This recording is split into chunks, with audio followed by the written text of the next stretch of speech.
So, hello and welcome along to another edition of Isolation Interviews for Hospital Radio Reading and for my YouTube channel. And I'm super excited to be joined by a very talented actress in the form of Jordy Lucas. Thank you so much for joining me. How are you? I'm really well, thank you. Thank you for having me. It's an absolute pleasure. We should start off by obviously talking about the last 2 years near enough now that have obviously changed everyone's lives forever. You're over in Australia. How are things over there? How have you coped? Yeah, it's been a crazy 2 years. Where I live in Melbourne, we had, I think, the harshest lockdowns in the world, I think. It was really difficult. And we she's 2.5 now, but our daughter has pretty much, grown up with COVID and is now just sort of getting into normal life. So it's exciting now, but it definitely has been challenging. I imagine as a new mum kind of during the whole pandemic, it must make life so much harder trying to get used to something new that you've never had to do before. But on top of that, you've got a pandemic to cope with as well. I imagine that's not easy. Yeah, everyone says it takes a village to raise a baby, and the pandemic kind of robbed everyone of that village. We couldn't see family, we couldn't see friends, so that was really difficult. But in a way, it also gave us really precious time as just the three of us to work out our new normal. So in a way, it was nice to be able to spend that time together as well. And other than motherhood, was there anything else you found yourself doing during lockdowns that you hadn't done before? Maybe any new skills that you'd taught yourself? Well, I actually added a podcast to my website. It's All Her, that I've been running for quite a few years now. I ended up taking the plunge and starting a podcast, which if COVID hadn't happened and lockdown hadn't happened, I probably wouldn't have done that. So there was a little silver lining there. And how did that come about? What do you talk about in the podcast? How did that all come to fruition?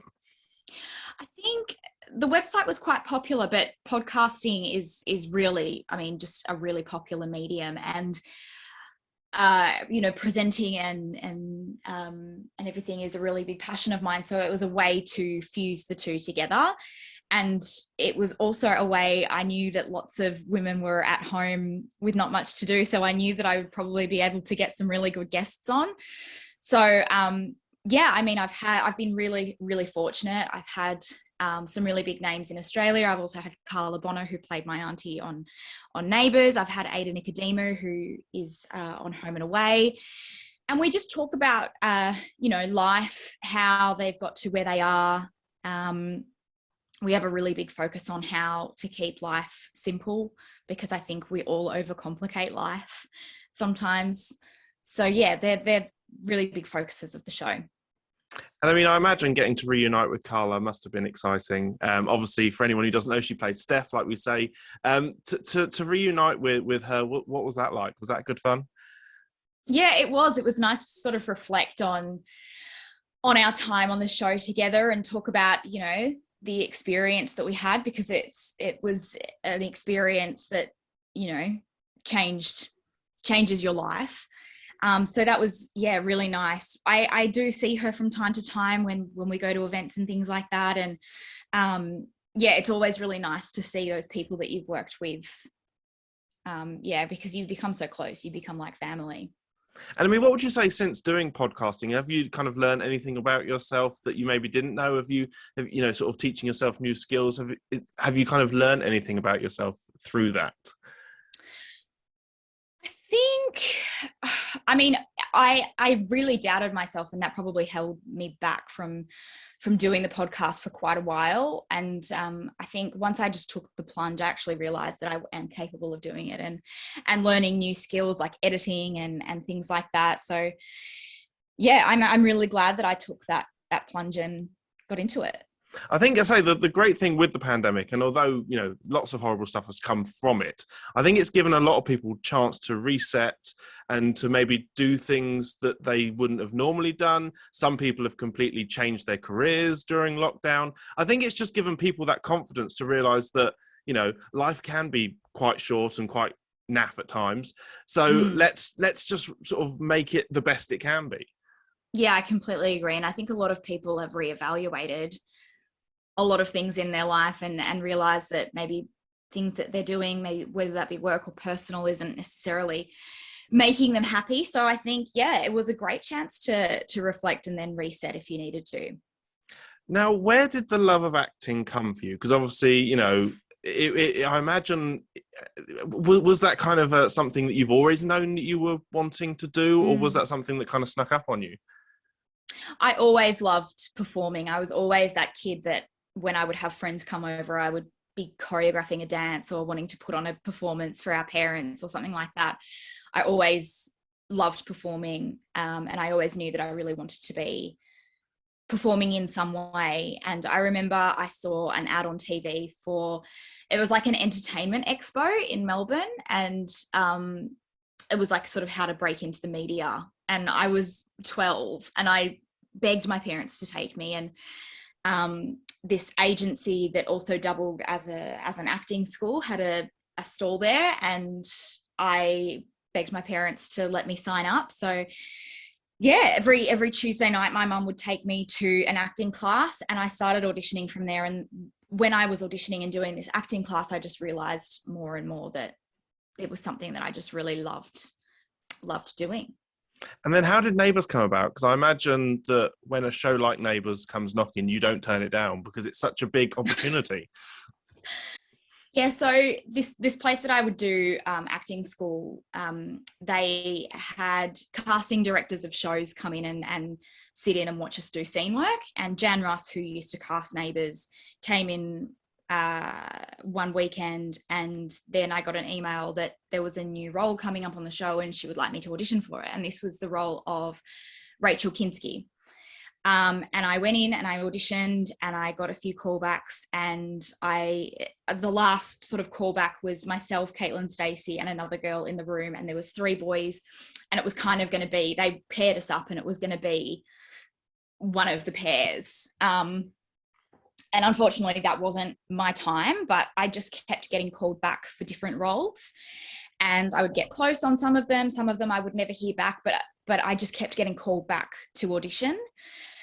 And yeah, so the role of Summer came up, and I thought there's no way I'm going to get this, especially because when I was sitting in the audition room, Marissa Sakita, who played the original Summer, walked in, and I thought, this is not going to happen. But yeah, I just kept getting called back and called back and called back. And then I had a test in the studio where I went and got my hair and makeup done, and I did some scenes with Sam Clark, who played Ringo. And then it was literally a Friday night, my agent called me and said, "Is that Summer Hoyland?" And I just like screamed. And the next Monday I was on set. I mean, that must be quite a daunting thing to take on a role that had already been, kind of established, via another actress. So is that a strange thing to take on? Do you try and not necessarily mirror the original actress, but do you sort of want to make it your own? How does that work? They made it quite clear to me that because they had made the decision to recast, that it was kind of going to be a new character. So I could sort of put a stamp on my own stamp on it. But I was obviously nervous to come into a role. I was a fan of the show, and I knew that the show had a really passionate following. So I knew people were going to have opinions, but I think because it was before the age of sort of social media, I mean, if I was doing that now, I would be a lot more daunted because you can see and read everyone's opinions on you. Whereas back then, I think Neighbours just had a forum on their website, and I don't think any of us really read it. So, yeah, it definitely would have been harder if I was going to do it these days. And I mean, what are your memories of your time as Summer? Because obviously you were there for 3 years, from 2010 to 2013. I mean, obviously got to work with some amazing people, great storylines. I mean, what are the kind of the main things that you've taken away from that you have maybe brought forward to present day? And what are your memories of your time on that show? Yeah, I spent my formative years on that show. I was 17 when I got the role, and I was 20 when I left the show. So I really grew up and became an adult on the show. So yeah, I learned a lot. I think the main thing that I took from that show was just the family environment, the friendships that I had on that show. I think it gave me a really great springboard to work in an industry, really, because it gave me a lot of confidence. Yeah, I mean, I have nothing but fond memories of my time on the show. And I mean, you were in it at the time when there was a lot of great young talent on that show. I mean, obviously, you had Jordan Smith, who was obviously Andrew Robinson. Obviously, Natasha Williams was played by, and I'm probably going to get her name wrong, and I do apologise in advance, but Valentina, I'm not going to even try the surname. Novakovic, there we go, we get it. So what was it like to work with these amazing people? It was so much fun. We probably had too much fun at some points. We were thick as thieves. We would work together and we would socialize together on weekends. So yeah, it was a lot of fun. And I mean, then when you make the decision to leave a show like Neighbours, is that a tricky decision, or did you kind of feel it was the right time? Well, it wasn't actually my decision to leave. When about a year before I did leave, we got new producers, and it was actually a really tough time because it was actually, I was the first one that got told that my contract wasn't being renewed, but then it was person after person after person was being told that they also weren't going to be on the show anymore. So yeah, it was a really odd time because a lot of people felt like they were walking on eggshells. I would have loved to have stayed maybe another 1 or 2 years. But yeah, unfortunately, it wasn't my decision. And I mean, we know that obviously at the moment, the show is going through a very tough time at the moment with the fact that it's looking like it will be coming to an end this summer, which I know a lot of people are very sad about. Would you like to go back to sort of say goodbye to the show? Would you like to kind of be part of any sort of final farewell or anything like that? I mean, yeah, I would love to, but I feel like there are so many iconic characters and actors who people would love to see as well. I mean, if they asked, absolutely I would. But yeah, I mean, it's not looking good. I hope that something happens that saves the show, but yeah, it's going to be really sad. It's going to be really sad to watch that show for the last time. I mean, we've heard lots of rumours. I understand that Harold Bishop is going back. I think that's been confirmed. I've heard that too, yeah. There's a lot of rumours about Kylie and Jason. I think nothing's been confirmed, but I think if that happens, that will be amazing. So many other people as well. I mean, who would you like to see go back? Who are your kind of favourite characters from your kind of era? I mean, to see Kylie go back would be incredible. Who else? I really think they should try and get like Kim Valentine, who played Libby, back. What was his name? Jesse Spencer, who played Billy, would be incredible. Yeah, I mean, there's so many. Maybe Natalie Imbruglia, if they could get her as well. I think it'd be great to see if Carla Bonner get her back, because obviously Steph was in it for so long and so loved. Yeah. And of course, Janet, who played Lynn, would be fantastic as well to go back, I think. Yeah, I mean, yeah, those two women are incredible. But yeah, Carla's spent over 10 years on this show, so it would be amazing to see her go back. Now, obviously, on the show, you had quite an iconic look. Obviously, Summer had the fringe. I mean, do you miss the fringe? Is that a part that you were glad to get rid of, or did you enjoy the fringe? No.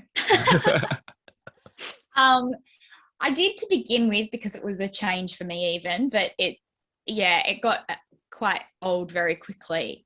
And I would beg and beg and beg for them to let me change it. And they did eventually towards the end, which I was very grateful for. But I don't think I would ever get that blunt fringe ever again. And I mean, did you get much input in things like costumes and sort of the looks? Or was that kind of, they told you how they wanted it and that was that? Not so much for hair and makeup. Costume, I mean, if I was really uncomfortable in something, then maybe, but we have to sort of differentiate something that, you know, if I tried something on and I just thought I would never wear this, but Summer would. So you have to sort of forget your personal taste. And if it's if the character would love it and would wear it, then you kind of just have to get over that. But that was hard sometimes. Now, do you ever kind of imagine what you think maybe Summer would be up to now? Obviously, it's nearly 10 years since she left the show. So do you ever kind of think, what is Summer up to now? I actually think she'd be doing something similar to what I'm doing. I think she would be podcasting and creating her own media, and she'd be definitely doing something in the journalism space. But yeah, I think she would be podcasting. And I mean, going forward, what are the dreams for you? What would you love to do going forward? I mean, have you got sort of plans that you want to do going forward?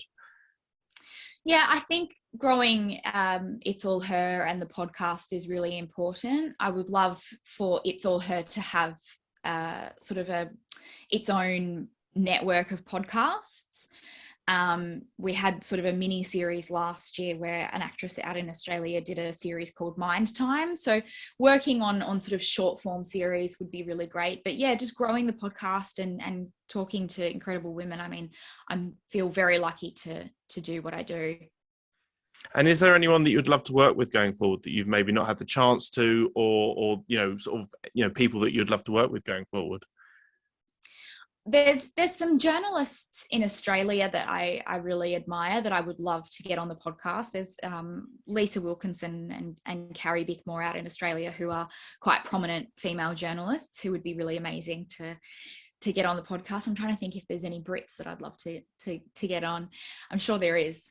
Yeah, I mean, there's always incredible women doing amazing things. So if they're doing amazing things, then I'd love to talk to them.